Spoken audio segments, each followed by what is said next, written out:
ಇದೆ, ಮೈತ್ರಿ ನಮಗೆ ವರದಾನ ಆಗುತ್ತೆ ಅಂತ ಸಿದ್ದರಾಮಯ್ಯನವರು ಇವತ್ತು ಪುನರುಚ್ಚಾರ ಮಾಡಿದ್ದಾರೆ. ಅವರು ಇರಲಿ, ಅದೇ ವರದಾನದಲ್ಲಿ ಗುಂಗಲ್ಲೇ ಇರಲಿ. ಅವ್ರ ವರದಾನ ಏನಾಗುತ್ತೆ ಅಂತಕ್ಕಂಥದ್ದನ್ನ ನಾಡಿನ ಜನತೆ ಬಹುಶಃ ಏಪ್ರಿಲ್ 26ನೇ ತಾರೀಕಿನ ಮತದಾನ ಇದೆಯಲ್ಲ ಅವತ್ತು ಮೈಸೂರಿನಿಂದಲೇ ಪ್ರಾರಂಭ ಆಗುತ್ತೆ ವರದಾನ ಮೈತ್ರಿ ಪಕ್ಷಗಳಿಗೂ ಸಿದ್ದರಾಮಯ್ಯನವ್ರಿಗೂ ಅಂತಕ್ಕಂಥ. ವ್ಯಂಗ್ಯ ಮಾಡ್ತಾ ಇದ್ದಾರೆ ಸರ್, ಮಂಡ್ಯ ಬಗ್ಗೆ ವ್ಯಂಗ್ಯ ಮಾಡಿದ್ದಾರೆ ಸರ್. ಮಗನ್ನೇ ಗೆಲ್ಸ್ಕೊಳಕ್ಕಾಗ್ಲಿಲ್ಲ, ಇನ್ನು ಅಪ್ಪ ಗೆಲ್ತಾರ ಅಲ್ಲಿ? ಅಲ್ಲ, ಅವರು ಭವಿಷ್ಯ ನುಡಿದಿದ್ದಾರೆ, ಖಂಡಿತವಾಗ್ಲೂ ಅವರಲ್ಲಿ ಸೋಲ್ತಾರೆ ಅಂತ ಹೇಳಿದ್ದಾರೆ. ಜೊತೆಗೆ ಮಂಡ್ಯಗೆ ನೀವು ಹೊರಗಿನವರು ಅನ್ನೋದನ್ನ ಅವ್ರು ಪ್ಲೇ ಮಾಡ್ತಾ ಇದ್ದಾರೆ. ಅವರು ಹೊರಗೋ ಒಳಗೋ ಅದು ಏನು ಬೇಕೋ ಪ್ಲೇ ಅವ್ರು ಮಾಡ್ಕೊಳ್ಳಿ. ಅಲ್ಲಿಯ ಕಾರ್ಯಕರ್ತರುಗಳು ಜನತೆ ಬಯಸಿದ್ದಾರೆ. ನಾನು ಕನ್ನಡಿಗ, ಅದರಲ್ಲೂ ವಿಶೇಷವಾಗಿ ನನಗೆ ಈ ಒಂದು ಭೂಮಿಗೆ ಜನ್ಮ ತಾಳಿರ್ತಕ್ಕಂಥದ್ದು ಹಾಸನ ಜಿಲ್ಲೆ ಆದರೂ ರಾಜಕೀಯವಾಗಿ ಜನ್ಮ ಕೊಟ್ಟಂಥವರು ರಾಮನಗರ ಜಿಲ್ಲೆ. ಮತ್ತು ಮುಂದೆ ರಾಜಕೀಯದಲ್ಲಿ ದೊಡ್ಡ ಮಟ್ಟದ ಪ್ರಗತಿಯನ್ನು ಕಾಣಬೇಕಾದ್ರೆ ನನಗೆ ಶಕ್ತಿ ತುಂಬಿರ್ತಕ್ಕಂಥವ್ರು ಮಂಡ್ಯ ಜಿಲ್ಲೆ ಇರ್ಬೋದು, ಮೈಸೂರು ಜಿಲ್ಲೆ ಇರ್ಬೋದು. ಆ ಕಾರ್ಯಕರ್ತರು ಜನತೆಯ ವಿಶ್ವಾಸವನ್ನು ಪಡೆದಿದ್ದೇನೆ. ಇವತ್ತು ನನ್ನ ಮಗನನ್ನು ಗೆಲ್ಲಿಸ್ಕೊಳ್ಳಿಕ್ಕೆ ಆಗಲಿಲ್ಲ ಅಂತ ಏನು ಹೇಳ್ತಾರೆ, ಅದರ ಪಾಲು ಅವ್ರಿಗೂ ಇದೆಯಲ್ಲ. ಅವರು ಸಹ ನಮ್ಮ ಜೊತೆಲೇ ಇದ್ರು ತಾನೆ. ಅವ್ರು ನಮ್ಮ ಜೊತೆಲಿದ್ದೇ ನಾನು ಗೆಲ್ಲಿಸ್ಕೊಳ್ಳೋಕೆ ಆಗಲಿಲ್ಲ ಅಲ್ವೇ.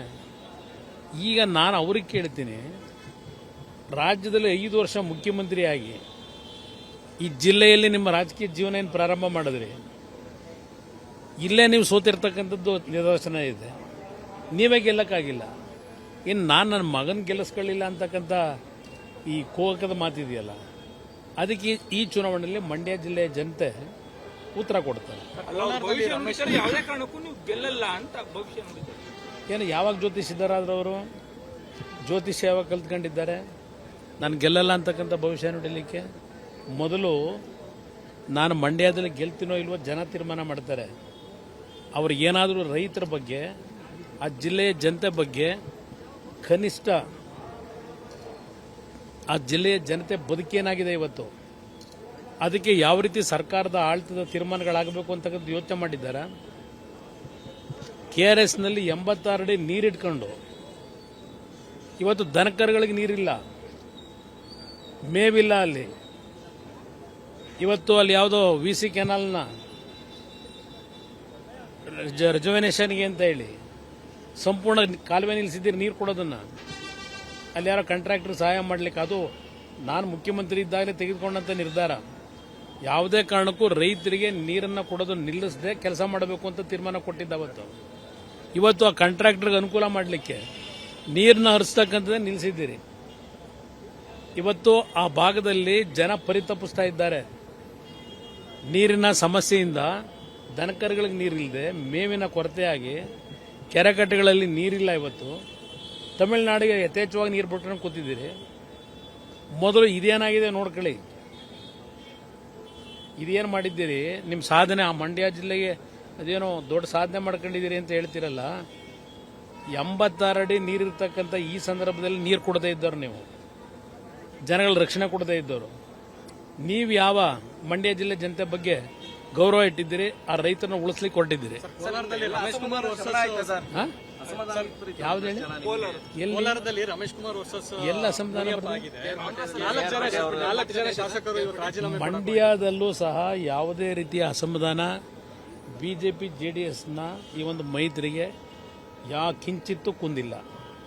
ಎಲ್ಲರೂ ಒಟ್ಟಾಗಿದ್ದಾರೆ.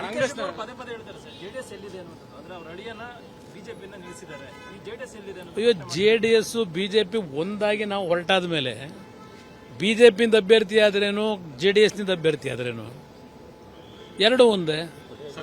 ಮೊದಲು ಬೆಂಗಳೂರು ಗ್ರಾಮೀಣ ಲೋಕಸಭಾ ಕ್ಷೇತ್ರ ಇದೆಯಲ್ಲ, ಅಲ್ಲಿ ಈಗೇನು ಪ್ರಾರಂಭ ಆಗಿದೆ, ಆ ಒಂದು ಪ್ರವಾಹ, ಜನತೆಯ ಒಂದು ಪ್ರೀತಿ ವಿಶ್ವಾಸದ ಪ್ರವಾಹ ಏನಿದೆ, ಅದನ್ನು ಯಾವ ರೀತಿ ಹಿಡ್ಕೋಬೇಕು ಅಂತೇಳಿ ಸೀರೆ ಹಂಚ್ಕೊಂಡು ಕುಕ್ಕರ್ ಹಂಚ್ಕೊಂಡು ಹೊರಟಿದ್ದೀರಲ್ಲ, ಈಗಾಗಲೇ ದುಡ್ಡು ಹಂಚ್ಕೊಂಡು ಹೊರಟಿದ್ದೀರಿ. ಅದು ಏನು ಮಾಡಬೇಕು ಅನ್ನೋದು ನೋಡ್ಕೊಳ್ಳಿ. ಆಮೇಲೆ ದೇವೇಗೌಡರ ಅಳಿಯ BJPಯಿಂದ ನಿಂತನೋ ಇಲ್ಲ ಎಲ್ಲಿ ನಿಂತರು ಅಂತಕ್ಕಂಥದ್ದು ಜನ ತೀರ್ಮಾನ ಮಾಡ್ತಾರೆ.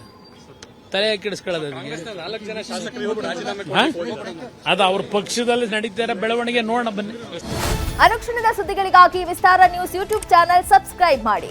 ಹೊಸ ಸುದ್ದಿಗಳ ನೋಟಿಫಿಕೇಶನ್ಗಾಗಿ ಬೆಲ್ ಐಕಾನ್ ಕ್ಲಿಕ್ ಮಾಡಿ. ಲೇಟೆಸ್ಟ್ ಅಪ್ಡೇಟ್ಸ್ಗಾಗಿ www.vistaranews.com ವೆಬ್ಸೈಟ್ಗೆ ವಿಸಿಟ್ ಮಾಡಿ. ಅಂಗೈಯಲ್ಲೇ ಜಗತ್ತಿನ ಸುದ್ದಿ ತಿಳಿಯಲು ವಿಸ್ತಾರ ನ್ಯೂಸ್ ಕನ್ನಡ ಆಪ್ ಡೌನ್ಲೋಡ್ ಮಾಡಿ.